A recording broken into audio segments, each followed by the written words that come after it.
안녕하세요. 인생커닝 박종현 변호사입니다. 우선 시작하기 앞서서 저의 책에 대해서 좋은 리뷰 달아주신 분들이 있어서 정말 감사하고 더 많은 관심 부탁드리도록 하겠습니다. 변호사 현실에 대한 얘기를 하려고 하는데 어떤 한 영상이 있었어요. 변호사 현실에 대해서 월 300도 벌지 못한다. 오늘 카페에서 어떤 분이 그 영상 가지고 주변에서 하는 얘기를 들었는데 요즘에 변호사 월 300도 못 번다더라 이러면서 얘기를 하시는 걸 들어가지고 오늘 영상으로 찍어보려고 했거든요. 자, 우선은 객관적인 통계도 말씀을 드릴게요. 일단 한 해에 지금 변호사 수가 1,700명 정도씩 증가를 하고 있고요. 지금 현재는 이제 변호사 한 4만 명 정도 되는 상황입니다. 그래서 어떤 분들은 변호사 4만 명밖에 안 되나 라고 생각을 하실 수가 있는데 이 증가폭이 가파른 상황이에요. 이 한 해에 1,700명씩 늘어나다 보니까 당연히 한 10년 정도 늘어나게 되면 이제 17,000명이 더 늘어나서 5만에서 6만 명 정도가 되는 상황이죠. 월 300 받는 변호사라는 게 어느 정도 맞는 말이에요. 특히 수습 기간에는 거의 돈을 많이 받지 못하고 개업을 했을 때 수임을 하지 못하는 이런 변호사들이 상당히 많아지고 있는 게 지금 현실이긴 합니다. 제 생각에 대해서 좀 말씀을 드려보려고 하는데요. 저는 참고로 말씀드리면 이제 지금 변호사 10년 차예요. 제 주변만 놓고 보면은 적은 월급을 받는 변호사는 없고요. 월급을 받고 있거나 아니면 자기가 개업을 해서 어느 정도는 꾸려나가고 있는 그런 상황이에요. 신규로 개업한 변호사님들 입장에서 보면은 저도 어떻게 보면 기득권층이 될 수도 있을 것 같아요. 이미 선배 변호사가 돼버린 상황이고 제 주변에서는 이렇게까지 월 300 막 이런 수준으로 버는 변호사는 없다. 그런 변호사님들도 있는 건 알고 있지만 제 주변에서는 그런 상황이고 물론 제 주변이 그렇다고 해서 모두가 그렇다라고 생각할 정도로 단순하게 생각하고 있진 않아요. 실제로 저도 전해 들은 바로는 경력이 꽤 오래된 변호사님이 계셨는데 최근에 서초동에서 사무실을 운영하다가 폐업하셨다고 하더라고요. 영업도 잘 되지 않고 사건 수임도 잘 되지 않아서 결국에 이제 폐업하셨다고 한 얘기도 최근에도 들었고요. 무엇보다 지금 변호사 시장에서의 문제는 뭐냐면은 양극화예요. 그래서 상방은 열려 있지만 하방도 뚫려 있는 상황인 거죠. 내려가려고 하면 끝없이 내려갈 수가 있는 상황이고 또 돈을 많이 버시는 분들은 또 많이 버시고 있는 그런 상황이 돼버렸어요. 원래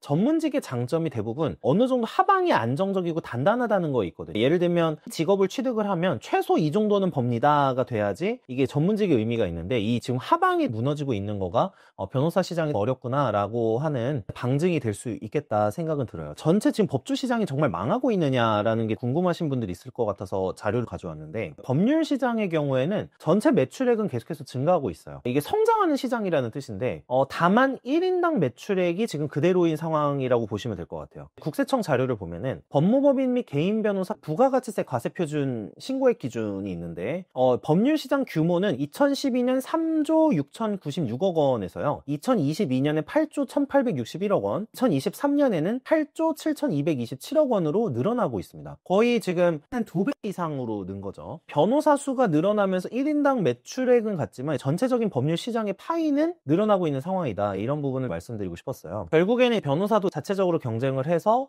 계속해서 살아남아야지 먹고 살 수 있는 그런 상황이 된 것 같고 양극화가 극심해진 극과 극의 시대로 가고 있다. 이렇게 생각을 하고 있고요. 다른 전문 직종은 어떤가? 회계사의 통계에 보면 상위 10%가 시장 매출의 80%를 차지한다. 이건 변호사도 마찬가지인데 이런 통계도 존재하고요. 소득 면에서 보면은 2023년 기준으로요. 일단은 8대 전문직이라고 하는 변리사가 과세 표준이 이제 2023년 기준 5억 4천만 원 정도로 8개 이제 전문 직종 중에서는 가장 높았고요. 변호사가 4억 4,900만 원, 회계사가 4억 4,400만 원, 관세사가 3억 3천만 원, 세무사가 3억 2,900만 원, 건축사 법무사가 각 1억 5,300만 원, 감정평가사가 1억 600만 원으로 집계가 됐더라고요. 변호사 시장도 극과 극의 시장으로 가고 있고 하방이 뚫려 있는 시장이 돼버렸구나 이렇게 말씀을 드릴 수 있을 것 같아요. 개인의 관점에서 말씀드리면 이제 저도 유튜브를 하고 있는 이유는 사실 뻔한 거예요. 다른 변호사님들과의 경쟁에서 조금 더 앞서 나가는 사람이 되기 위해서 변호사님들이 안 하는 시도를 해보고 있는 거고요. 변호사 업계로 관심이 있으신 분들은 경쟁을 해야 될 생각을 하셔야 된다라고 생각을 하고 있습니다. 제가 이제 이 주제를 생각하면서 제일 많이 생각을 했던 게 레드오션에 대한 거였어요. 법률 시장의 경우에도 이제 대표적인 레드오션이라고 할 수 있거든요. 이 레드오션이라는 거는 아시는 분들 다 아시겠지만 이제 두 가지로 대비해서 설명을 하죠. 남들이 하지 않고 있는 것을 하는 걸 블루오션을 찾는다라고 표현을 하고 레드오션의 경우에는 기존에 많은 사람들이 이미 접근하고 있고 이미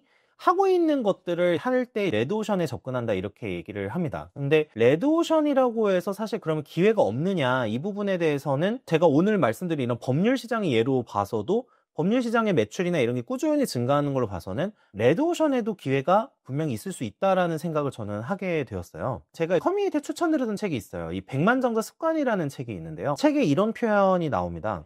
지혜롭고 슬기롭다는 거는 대안적 사고를 한다는 것과 같다. 이렇게 표현을 했어요. 그래서 이제 이 대안적 사고. 그러면 남들 이렇게 개업 시장이 어렵고 많은 분들이 변호사로서 시작을 해가지고 새로운 신입 변호사도 많이 유입이 되고 이런 상황에서 그러면 어떤 걸 해야 될까라는 대안적 사고가 필요한 거거든요. 예를 들면 제 주변의 변호사 친구들 중에선 저처럼 SNS를 열심히 하는 친구들도 있고 새로운 사업을 도전하는 변호사들도 있어요.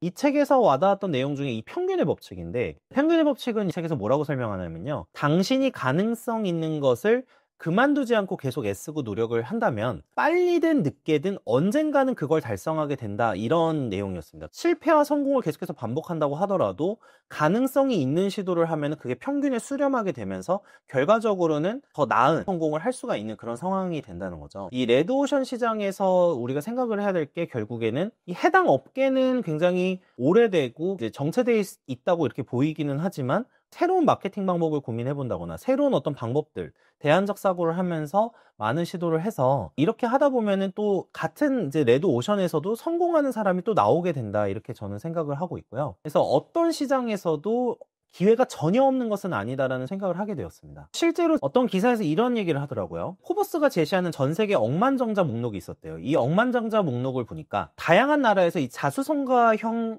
인물을 이제 120명 정도를 임의로 선택을 해가지고 조사를 해봤더니 그 결과 80% 이상이 블루오션 분야에서 성공을 한 게 아니라 레드오션에서 성공을 했다는 거예요. 원래 하고 있었던 분야에서 성공하는 사람들이 더 많고 기존의 분야에서 대안적 사고, 그러니까 새로운 시도를 해서 성공한 분들이 더 많았다는 게 이 조사 결과였어요. 레드오션에 대해서 부정적으로만 볼 거는 아니다. 블루오션을 찾아서 이 분야에 도전하는 것도 굉장히 의미 있는 일이지만 실제 확률적으로 보면은 레드오션에서 새로운 시도나 이런 걸 접목해서 성공한 케이스가 많을 수 있겠구나, 이렇게 생각을 하게 되었습니다. 오늘은 제가 법률 시장, 변호사의 현실 얘기를 하면서 레드오션 이야기로 마무리를 했는데, 저는 이런 생각을 해요. 이 부정적인 현실을 인식을 하면서 대신 여기에서도 조금 대안적 사고를 통해서 기회를 엿보는 게 되게 중요하다, 이렇게 생각을 하고 있고요. 이렇게 하시는 분들이 보통은 노력하시면서 더 의미 있고 멋진 삶을 사시게 된다, 저는 판단을 하고 있습니다. 이게 무조건 내가 접하고 있는 분야가 레드오션이라고 해서 단순히 접고 이렇게 하는 거가 꼭 뭐 좋은 건 아닐 수 있겠구나. 그리고 기존의 분야에서 여기서 앞서 나가는 방법을 조금씩 고민을 하는 것도 유용할 수 있겠구나, 이렇게 생각을 하면서 오늘 영상을 마치도록 하겠습니다.